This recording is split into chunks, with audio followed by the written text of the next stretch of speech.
The wedding invitations were already printed when Maya discovered the truth. She found them by accident. Well, not their wedding invitations. Other wedding invitations, cream-colored expensive cardstock, embossed with gold lettering that read, "Christian Hayes and Victoria Blackwell cordially invites you to witness their union." The date was 2 weeks before Maya's wedding to Christian. She stood in his apartment, holding the invitation she'd found tucked inside his jacket pocket, and felt the world tilt sideways. Hi there, welcome to Cozy Stories. Hit the subscribe button right now, because you're going to want to see how this ends. Drop a comment with where you're watching from, and let's get into it. Victoria Blackwell, Christian's colleague, the woman he'd assured Maya was just a business associate. The woman Maya had smiled at during company dinners while anxiety gnawed at her stomach. Maya's hands shook as she pulled out her phone and dialed Christian's number. "Hey babe, what's up?" His voice was casual, unbothered. "Who's Victoria Blackwell?" The pause was too long. "What? Victoria Blackwell? Who is she, Christian?" "I told you she's a colleague. Why are you—" "Then why do you have wedding invitations for your marriage to her in your jacket pocket? Dated 2 weeks before our wedding?" The silence stretched like taffy. "Maya, I can explain." She hung up. Her phone immediately started ringing. She stared at Christian's name flashing on the screen, then turned off her phone entirely. Maya sank onto Christian's leather couch, the one they'd picked out together, the one she'd imagined would eventually be in their home, and tried to breathe through the pressure crushing her chest. They'd been together for 3 years, engaged for 8 months. She'd already bought her dress, sent save the dates, booked the venue. Her mother had already started crying happy tears about finally seeing her daughter married. And Christian had been planning to marry someone else the entire time? No, not the entire time. Maya's mind raced backward through the past few months. Victoria had appeared about 6 months ago, right around the time Christian started working late more often, right around the time he'd suggested they push the wedding back a month because of work commitments. He'd been juggling 2 engagements. The apartment door opened an hour later. Christian rushed in, his tie loose, his expression somewhere between guilty and defensive. "Maya, let me explain, please." "Explain what? That you're engaged to 2 women? That I'm what, the backup plan?" Her voice was eerily calm. "It's not like that." "Then what is it like, Christian? Help me understand how you accidentally proposed to your colleague while being engaged to me." He ran his hand through his hair. "Victoria, her family has connections, the Blackwell family. They're major players in commercial real estate. My firm needs their backing for the Harbor District project." Maya stared at him. "You're marrying her for a business deal? It's more complicated than that. Are you in love with her?" "No, Maya, you're the one I love. Victoria is just, it's strategic, it's business." "Then why are you marrying her 2 weeks before our wedding?" Christian's jaw worked. "Because her father won't invest unless I marry into the family. It's a condition of the deal." "But Maya, it doesn't change anything between us. It changes everything." She stood up. "It fucking changes everything, Christian." The invitation crumpling in her fist. "You were going to marry her, and then what? Marry me too? Keep us both?" "I was going to call off our wedding." "Oh wow, that's great." She smiled bitterly. And make up an excuse. Then after a year or so, divorce Victoria once the deal was secured and we could— "Oh my God." Maya backed away from him. "You were going to leave me at the altar. Or, no, worse. You were going to break up with me, marry her, and then expect me to just wait around for you? You must be a crazy maniac." I was trying to figure out how to handle it. Handle it. I'm not a business problem, Christian. I'm a person. I'm the woman you claim to love. I do love you. You were going to trade me for a real estate deal. The words ripped out of her. "That's what I am to you? A placeholder until someone more valuable came along?" Christian reached for her. "Maya, please." She jerked away. "Don't touch me. Don't ever touch me again. We can fix this. I'll tell Victoria's father the deal is off. No." Maya's voice went cold. "You made your choice. Marry your business deal. I hope the Harbor District project is worth it." She walked out, leaving the crumpled invitation on his coffee table. Maya's best friend Lena found her 3 hours later, drunk on cheap wine in her apartment, surrounded by wedding planning binders. I'm calling him, Lena said. Phone already out. I'm calling that bastard and telling him exactly what I think. Don't. Maya took another swig of wine. It doesn't matter. Does it matter? Maya, he was planning to marry someone else. 2 weeks before your wedding, for business. It was just business. Maya laughed hollow. Apparently I'm not worth as much as the Blackwell family's real estate connections. Lena grabbed the wine bottle. Okay, you're cut off, and we're burning everything. The dress, the save the dates, all of it. My mom already sent out 200 invitations. Then we'll send out 200 cancellations. We'll tell everyone Christian Hayes is a lying, cheating, opportunistic. No, Maya wiped at her face. We'll just say the wedding is off. Mutual decision. I'm not going to be the jilted bride everyone pities. You have every right to expose him. I have every right to move on with my dignity intact. Maya stood up, wobbling slightly. I'm not going to let him take anything else from me, not my pride, not my story, nothing. Lena hugged her fiercely. You're too good for him, you always were. Then why does it hurt so much? Because you loved him, and he didn't deserve it. The next 2 weeks were a blur of canceled vendors, returned deposits, and pitying looks from relatives. Maya held her head high through all of it, smiling tightly when people asked what happened.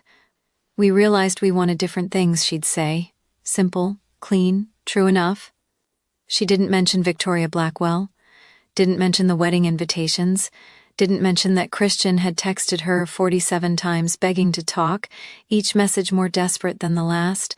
She'd blocked him on day 3. What she didn't know was that Christian's family was in chaos.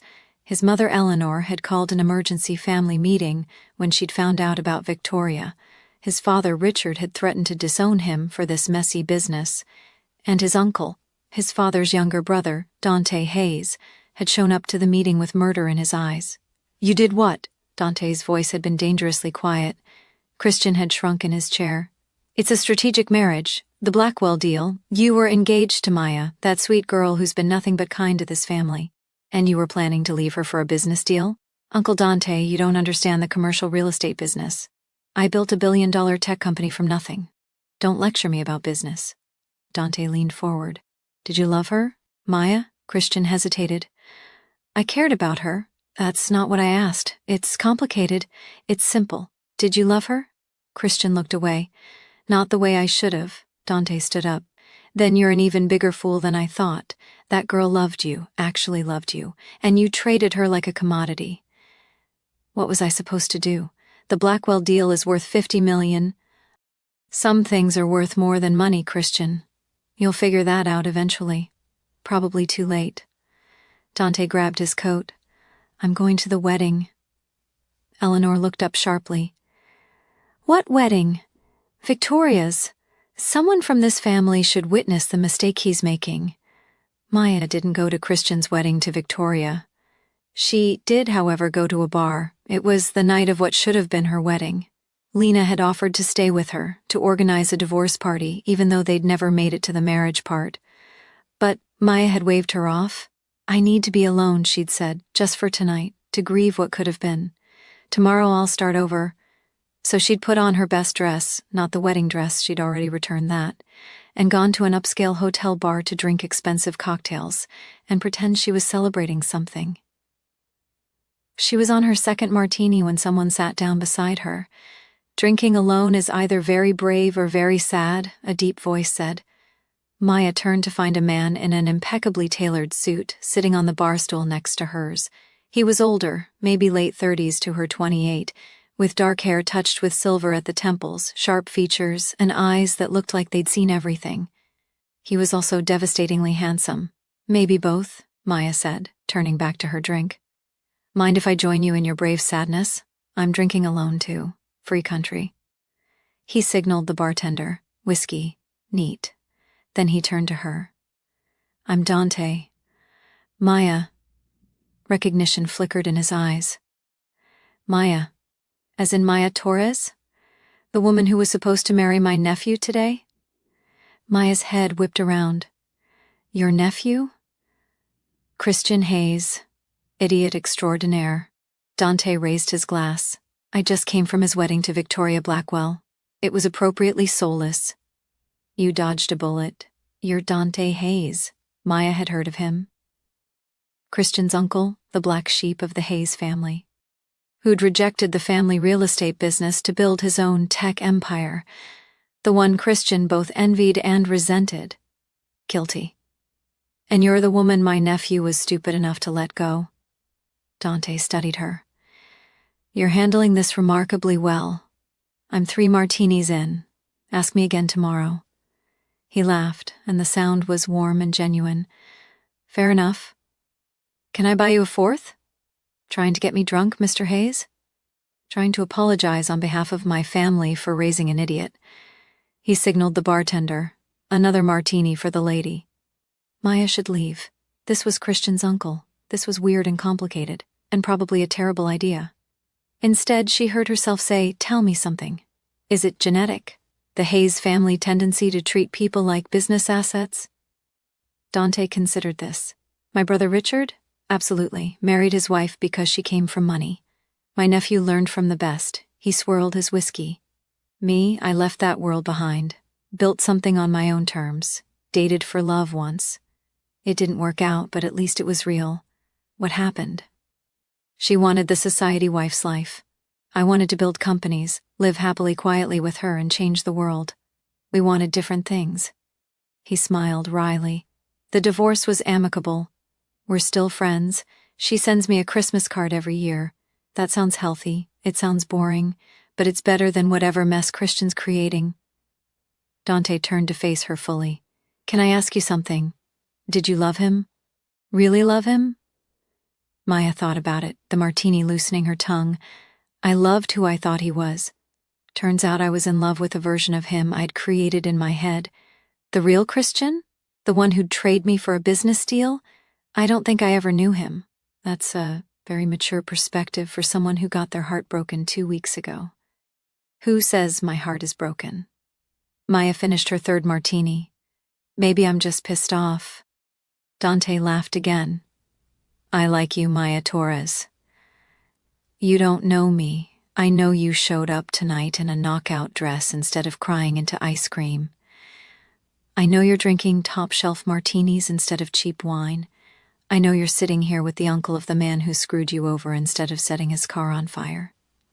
He raised his glass. That takes style. The night's still young. I might still set his car on fire. If you do, call me. I'll bring the marshmallows. They talked for another hour. Dante was easy to talk to. Funny, sharp, surprisingly down-to-earth for a billionaire. He told her about building his first company in his garage, about the fights with his family when he refused to join the real estate business, about his philosophy that money was just a tool, not a measure of worth. Maya found herself laughing. On what should have been the worst night of her life. I should go, she said finally, checking her phone. It's almost midnight. Let me give you a ride. I have a car waiting. That's okay, Maya. You've had 4 martinis. I've had 2 whiskeys. Neither of us should drive. Let my driver take you home. Dante stood, offering his hand. No ulterior motives, just basic human decency. She took his hand. Fine. Noted. The car ride was quiet. Maya stared out the window at the city lights, processing the surreal nature of the evening. She'd spent what should have been her wedding night drinking with her ex-fiancé's uncle. When they pulled up to her building, Dante walked her to the door. Thank you, Maya said, for the drinks and the company. Tonight was supposed to be awful, and you made it less awful. High praise. Dante smiled. Can I give you some unsolicited advice? Do I have a choice? Not really. Here it is. Don't waste time being bitter. Christian's an idiot, but being angry at him only hurts you. Take some time, heal, then build something better. He pulled out a business card. And if you ever want to grab coffee and talk about that better thing, call me. No family drama. Just 2 people who've both been screwed over by people who didn't deserve them. Maya took the card. Is this your way of asking me out? This is my way of saying you seem interesting and I'd like to know you better. What you do with that information is up to you.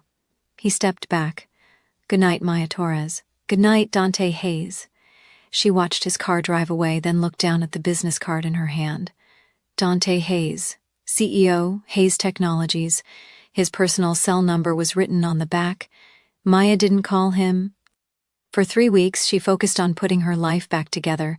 She threw herself into her work as a graphic designer, took on new clients, reorganized her apartment, and generally avoided anything that reminded her of Christian. Then her mother called. "Maya, honey, I ran into Eleanor Hayes at the grocery store." Maya's stomach dropped. Eleanor was Christian's mother. "Oh," she mentioned, "Christian's marriage isn't going well. Apparently, Victoria is already talking about divorce. Something about the business deal falling through and her father pulling funding. That's unfortunate." Maya's voice was flat. "Eleanor seemed to think you and Christian might work things out. Now that the Blackwell situation has imploded." "Mom," I told her, "absolutely not. That my daughter has more self-respect than to take back a man who traded her for a business deal." Her mother's voice was fierce. "I just wanted you to know in case Christian tries to contact you. He won't. I blocked him." "Good. You deserve so much better, baby." After they hung up, Maya stared at her phone. Then she pulled out Dante's business card, which she'd stuck to her refrigerator with a magnet. Before she could overthink it, she texted the number. "Is the coffee offer still open?" "Maya." The response came within minutes. "Absolutely. Tomorrow at 10? I know a place. D." The coffee shop was small and unpretentious, tucked into a quiet neighborhood nowhere near the usual Hayes family haunts. Dante was already there when Maya arrived, sitting at a corner table with 2 coffees. "I took a guess on your order," he said, standing. "Vanilla latte with an extra shot? How did you strike me as someone who needs the extra caffeine but likes things sweet. Am I wrong?" Maya sat down, accepting the coffee. "That's disturbingly accurate. I pay attention." He smiled. "So, 3 weeks. How are you really doing?" "Honestly? Better than I thought I'd be. Turns out when someone shows you who they really are, it's easier to let go than you'd think. Christian's marriage is already falling apart, you know. I heard. Does that give you any satisfaction?" Maya considered. "No, just confirmation that I made the right choice. He married someone he didn't love for a business deal that didn't pan out. That's not satisfying, it's just sad. You're very forgiving." "I'm not forgiving him. I'm just not letting him take up space in my head anymore." She sipped her coffee. "So why did you want to have coffee with me? Really?" Dante leaned back. "Because you interested me. You still do. You walked away from my nephew with your head held high. You didn't trash him publicly even though you had every right to. You showed up to a bar on what should have been your wedding night and made jokes instead of falling apart." He met her eyes. "That's strength. That's character. And it's rare. Or maybe I'm just good at pretending. Maybe, but I don't think so." He paused. "I'm going to be direct because I don't believe in game playing. I'd like to take you to dinner. A real dinner, not coffee. I'd like to get to know you better. And I'm fully aware that this is complicated because of the family connection." Maya's heart hammered. "You want to date me? Your nephew's ex-fiancé?" "I want to get to know a fascinating woman who happens to have terrible taste in Hayes men. Hopefully she has better judgment with the second one. This is insane, probably." He smiled. "Is that a no?" Maya thought about Christian, about Victoria, about the wedding that never happened and the life she'd almost built with the wrong person. Then she thought about Dante, about how easy he was to talk to, how he made her laugh, how he looked at her like she was interesting instead of convenient. "One dinner," she heard herself say. "But if you turn out to be as bad as Christian, I'm setting both your cars on fire." Fair enough. 1 dinner became 2, then 5. Then Maya stopped counting. Dante courted her properly, no games, no hidden agendas. He took her to art galleries and tiny restaurants. He asked about her work and actually listened. He introduced her to his friends without fanfare or awkwardness. He also made it very clear what he wanted. "I'm not interested." In casual, he told her on their 6th date, over wine on his penthouse balcony. "I'm 38 years old. I've done the casual thing. I know what I want, and I don't waste time pretending otherwise." "And what do you want?" Maya asked, her pulse racing. "You, if you'll have me, fully, completely, no half measures." He set down his wine glass. I know this is fast, I know it's complicated, but I've spent enough of my life being careful and strategic. When I see something real, I don't play games. Dante, you don't have to answer now. I just needed you to know where I stand. He took her hand. I'm falling for you, Maya, hard and fast and completely, and I wanted to be honest about that. Maya's breath caught. This is crazy. We've known each other 6 weeks. Sometimes that's all it takes. When you know. She thought about Christian. About 3 years of a relationship that had ultimately been shallow, built on convenience and expectation rather than genuine connection. Then she thought about these 6 weeks with Dante.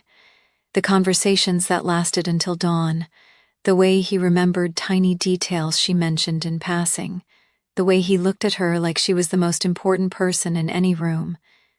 I'm falling for you too, she whispered. And it terrifies me. Good. Important things should be scary. He pulled her closer. We'll figure it out together.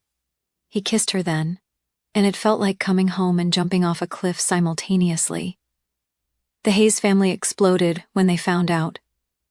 Eleanor called Dante, her voice shrill with outrage. You're dating Christian's ex-fiancé, your own nephew's former bride? Have you lost your mind? My mind is fine, Eleanor. It's Christian's judgment that's questionable. This is inappropriate. What's inappropriate is Christian juggling 2 engagements and treating a good woman like a business transaction. What I'm doing is dating someone I care about. There's a difference. The family will never accept this. Then the family can deal with it. Dante's voice went cold. I stopped caring about the family's opinion when I was 25, and you all told me I'd fail without the Hayes name. I built my own empire. I'll date who I want. He hung up. Christian tried a different approach. He showed up at Dante's office, furious. You're with Maya? My Maya? Dante didn't look up from his computer. She was never yours, Christian. You made that clear when you proposed to someone else. This is a betrayal. No. What you did to her was betrayal. What I'm doing is appreciating someone you were too stupid to value. She's half your age. She's 10 years younger. And she's smarter, kinder, and more genuine than any woman you'll ever deserve. Dante finally looked at his nephew. How's Victoria, by the way? Oh, right. She divorced you and her father pulled all funding. How's that working out? Christian's face reddened. You don't understand. I understand perfectly. You had something real and you traded it for something strategic. You deserve exactly what you got. Dante stood. Now get out of my office. I have a dinner reservation with a remarkable woman, and I don't want to be late. 3 months into their relationship, Dante proposed. He did it simply, without fanfare. They were at Maya's apartment, cooking dinner together, something they'd made a weekly ritual. Marry me, he said while she was stirring pasta sauce. Maya nearly dropped the spoon. What? Marry me? He turned her to face him. I know it's fast, I know it's complicated. I know everyone will have opinions, but I love you, Maya. I've loved you since that night in the bar when you made jokes instead of falling apart. I've loved you more every single day since. So marry me. Not because it's strategic or appropriate or what anyone expects, but because I can't imagine my life without you in it. Dante, I don't have a ring yet. I wanted to ask first, then we can pick one out together if you say yes. Something that's actually yours, not some family heirloom with strings attached. Maya's eyes filled with tears. You're serious. Dead serious. I want to build a life with you. I want to wake up next to you for the next 50 years and forever. I want to support your dreams and have you support mine. I want real, messy, complicated, beautiful love. The kind worth fighting for. The family will lose their minds. They already have. Might as well make it official. He cupped her face. What do you say, Maya Torres? Will you marry me? She thought about Christian. About a relationship built on convenience that had crumbled at the first real test. Then she thought about Dante. About late-night conversations and genuine laughter.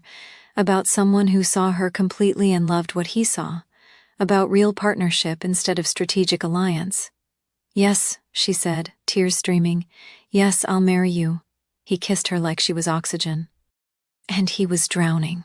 They got married 3 months later. Small ceremony, close friends only. The Hayes family wasn't invited, except Dante's sister, who'd always been the rebel of the family and thought the whole thing was hilarious. Maya wore a dress she chose herself, walked down an aisle of her own design, and married a man who chose her first, fully and without hesitation. Christian heard about it through family gossip. He sent a text to Maya's old number, which she'd changed. "I made a mistake, we should talk." The message went nowhere. By then, Maya was on her honeymoon in Greece, learning what it felt like to be someone's first choice instead of their backup plan. 2 years later, Maya ran into Christian at a business conference. He looked older, tired, still handsome, but missing the confidence he'd once carried like armor. She was there representing the design firm she'd started with Dante's support. "Maya?" Christian's voice was careful. "You look good. Really good. Thanks. How are you?" "Fine. Good. The real estate market is tough, but..." He gestured vaguely. "I heard you started your own firm." "That's great." "It is. We landed 3 major clients this quarter, and you and my uncle. You're happy. Very happy." Christian's expression twisted. "I made a mistake. Letting you go. I see that now." Maya felt nothing, no anger, no vindication. Just mild pity. "You didn't let me go, Christian. You traded me for a business deal that fell through. There's a difference." "I know. I was stupid. I was trying to please my father, make the right strategic move, and I was trying to build a real relationship. We wanted different things." She smiled genuinely. "I hope you find what you're looking for someday, someone who fits the strategy and the heart. But that person isn't me. Are you really happy with him? With Dante?" "Happier than I ever thought possible." She checked her phone. "I have to go. My sweet, charming husband's waiting. Good luck." "Christian." She walked away without looking back. Dante was across the room, and when he saw her, his entire face lit up. That's what love looked like, Maya thought.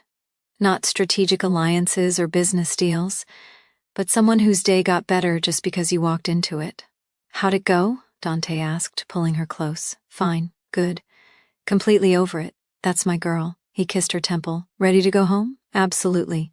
They left the conference hand in hand, and Maya didn't think about Christian Hayes again for a very long time. She was too busy building a beautiful life with someone who'd chosen her first, and kept choosing her every single day. And that, Maya thought, was worth so much more than any strategic alliance could ever be.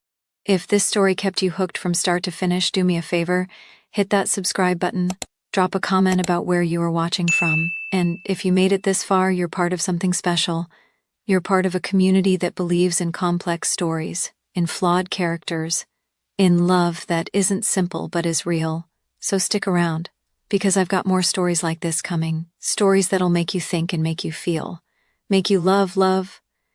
Like this story and hit the subscribe button, turn on your notifications so you will be the first to receive a message once we've uploaded a video. Until next time, the end.